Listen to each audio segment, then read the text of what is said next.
मी श्वेता. सध्या मी पुण्याला जॉब करत होते. गणपतीची स्थापना होऊन 3 दिवस झाले होते आणि माझी मैत्रीण नेहा व मी मुंबईला जाऊन लालबागच्या राजाचे दर्शन घ्यायचे प्लॅन आम्ही केले होते. माझी मोठी बहीण अंजलीही मुंबईला म्हणजेच कल्याणमध्ये राहत होती. आम्ही ताईकडे गणपती विसर्जनपर्यंत थांबणार होतो. आज संध्याकाळी ट्रेनने आम्ही दोघं मैत्रिणी ताईच्या घरी जाण्यासाठी निघालो. माझे जिजू हे फॉरेन कंपनीत जॉबला होते.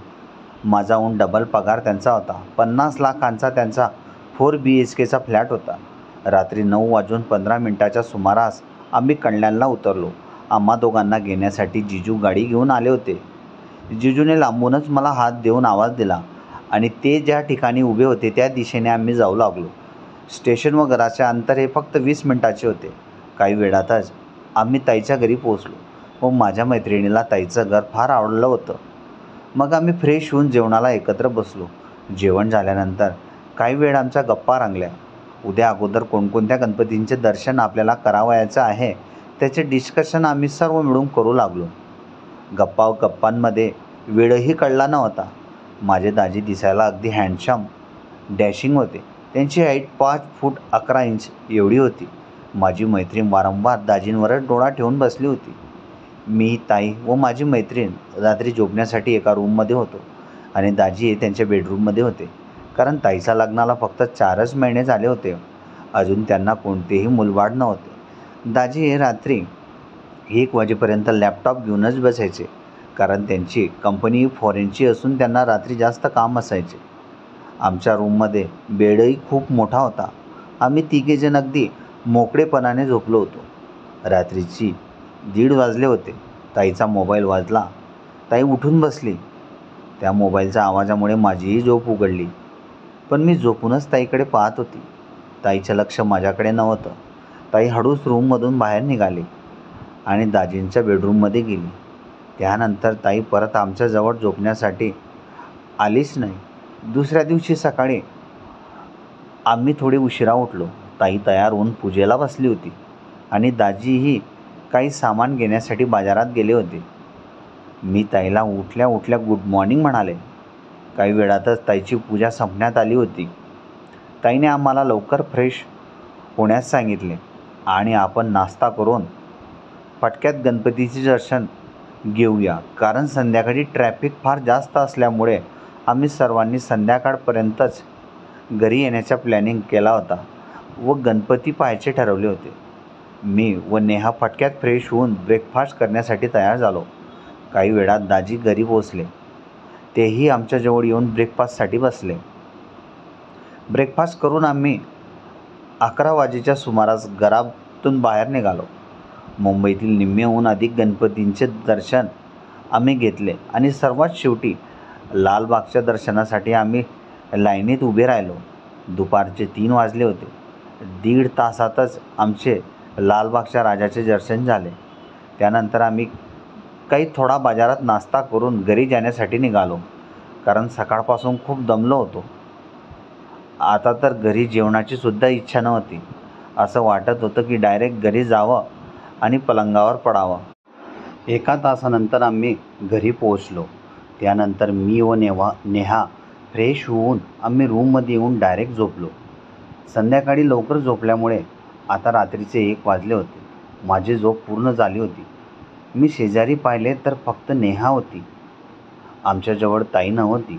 म्हणून ताई कुठे गेली हे पाहण्यासाठी मी रूमच्या बाहेर आले. समोर अंधार होता आणि हळूहळू मी ड्रॉइंग रूमकडे जाऊ लागले. तिथं मला उजेड दिसला. सोफ्यावर ताई व जिजू बसले होते. जिजूंनी ताईच्या गळ्यात हात टाकला होता आणि दुसऱ्या हाताने ते लॅपटॉपवर बोटं फिरवत होते आणि ताई ही जिजूंच्या छातीवर डोकं ठेवून झोपली होती. काही वेळानंतर जिजूंचं लॅपटॉपवरचं काम संपलं होतं. मी माझ्या आयुष्यात नवरा बायकोला असं एकमेकांजवळ बसलेलं पहिल्यांदा पाहत होते. दाजींनी लॅपटॉप बाजूला करून ताईंच्या ओठांवर ओठ ठेवले. ते पाहून माझ्या शरीरात एक वेगळीच ऊर्जा तयार झाली. आता ताईही दाजींना सपोर्ट देऊ लागली होती. त्यानंतर दाजींनी ताईला आपल्या दोघं हातांनी उचलले आणि बेडरूममध्ये नेले. त्यांचे ते दृश्य पाहून माझ्या अंगावर शहारे येऊ लागले होते. माझी उत्सुकता अधिकच वाढू लागली होती.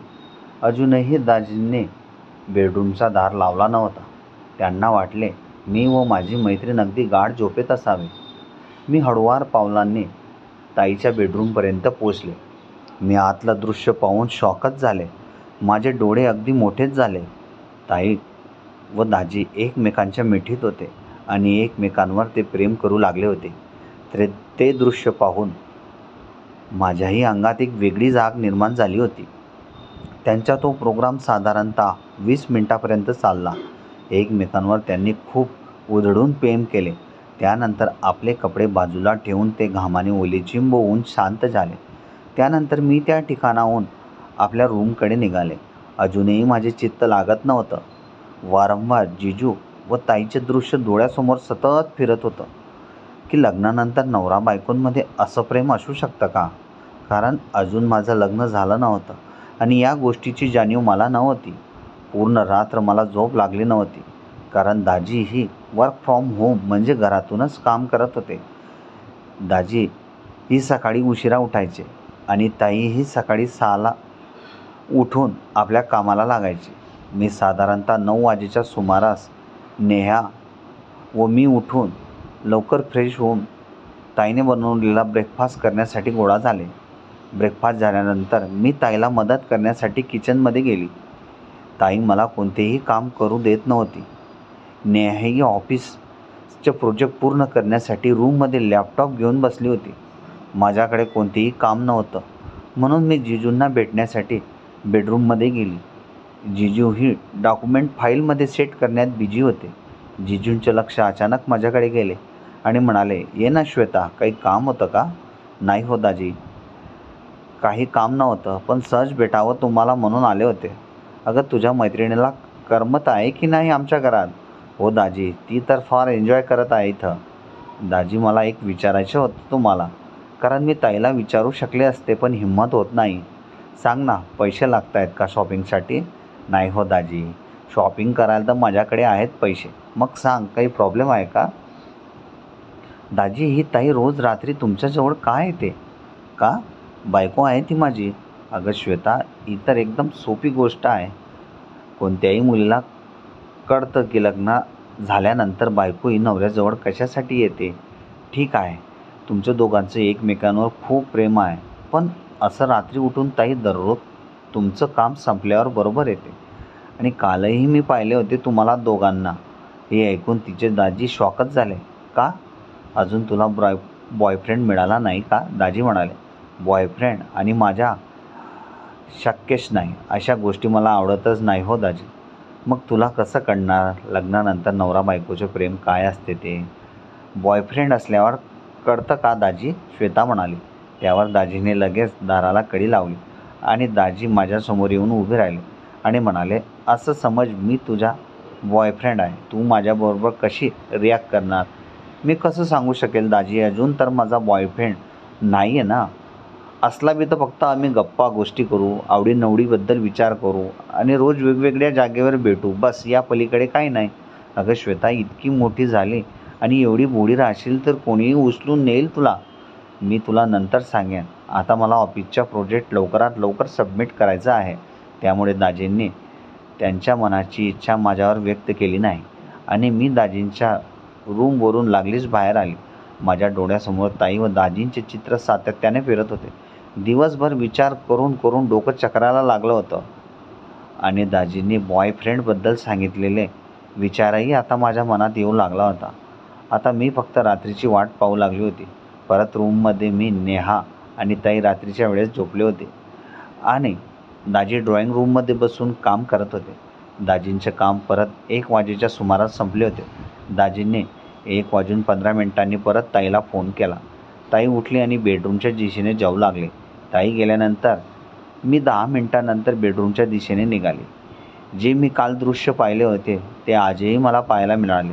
दाजी व ताई एकमेकांच्या ओठांवर ओठ टेकून बेडवर बसले होते आणि दाजी ताईवर आपले प्रेम व्यक्त करत होते. ते एकमेकांवर प्रेम करत असताना मलाही त्या गोष्टी हव्याशा वाटू लागल्या होत्या. काही वेळानंतर नेहाचेही डोळे उघडले होते.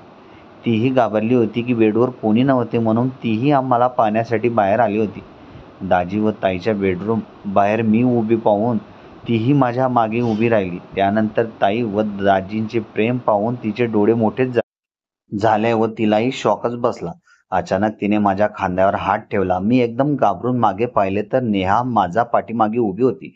"श्वेता, तू हे काय पाहत आहेस? एक नवरा बायको खोलीत प्रेम करत असताना असं पाहणं तुला शोभा देत नाही."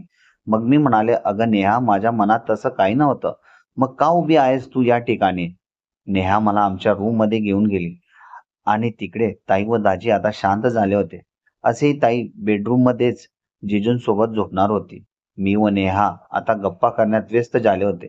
मग नेहाला मी विचारले, "अगं लग्नानंतर असंही प्रेम करावं लागतं का?" त्यावर नेहा म्हणाली, "अगं वेडाबाई, असं प्रेम केल्यानंतरच आपल्या वंशाची उत्पत्ती होते. जन्माला आलेल्या प्रत्येक स्त्री पुरुषाला असं करावंच लागतं." "पण का याची गरज भासते का?" श्वेता म्हणाली. "अगं श्वेता, तू त्यांचं प्रेम पाहिल्यानंतर तुझ्या मनात एक वेगळीच ऊर्जा निर्माण झाली असेल. तुलाही त्या गोष्टी हव्या-हव्याशा वाटू लागतात. पण या गोष्टींची पूर्तता करण्यासाठी आपल्याला मनुष्याची गरज भासतेच." नेहा म्हणाली. त्यावर मी विचार करू लागले. म्हणून दाजी मला बॉयफ्रेंडबद्दल विचारत होते. काही वेळानंतर आम्हा दोघांना झोप लागू लागली होती. रात्रीचे आता 2:30 वाजले होते. अचानक माझ्या चेहऱ्यावर कोणी हात फिरवला असा मला भास झाला. रूमची लाईट ऑफ होती. झिरो लाईटचा उजेड रूममध्ये पसरला होता. म्हणून मी बेडरूमवर उठून बसले. मला धक्काच बसला. समोर माझे जिजू उभे होते. त्यांनी माझा हात पकडला आणि मला दुसऱ्या खोलीत ते घेऊन गेले. दोघा हातांनी त्यांनी माझा चेहरा पकडला. मी त्यांना काहीच बोलू शकत नव्हती, कारण त्या गोष्टी मलाही जाणून घ्यायच्या होत्या. आणि मागच्या पुढचा विचार न करता त्यांनी डायरेक्ट माझ्या ओठांवर ओठ टेकवले. त्यांच्या ओठांचा स्पर्श माझ्या शरीरात एक वेगळीच तरंग निर्माण करत होता. मीही त्यांना घट्ट मिठी मारली. मग काय, आम्ही दोघंही आता रंगात होते. जसे ते ताईवर प्रेम करायचे तसंच प्रेम त्यांनी माझ्यावर देखील करायला सुरुवात केली आणि त्या प्रेमाचा स्वाद मी माझ्या अंतर्मनापर्यंत घेतला. या प्रेमाचा स्वाद घेण्यासाठी आपल्याला मनुष्याची गरज भासते या गोष्टीची पूर्तता मला झाली होती. त्यानंतर आम्ही अर्धा तास घामाने ओले चिंब होऊन एकमेकांच्या प्रेमात पडलो. आता हा कार्यक्रम आमच्या रोज रात्री सुरू झाला होता. 1 वाजेला जिजू येत ताईला प्रेम करायचे आणि 2 ते 2:30 वाजेच्या दरम्यान ते माझ्या खोलीत येऊन माझ्यावर प्रेम करायचे. अशा प्रकारे माझ्या जिजूंनी ताईवर व मला नसलेल्या त्या प्रेमाची जाणीव करून दिली.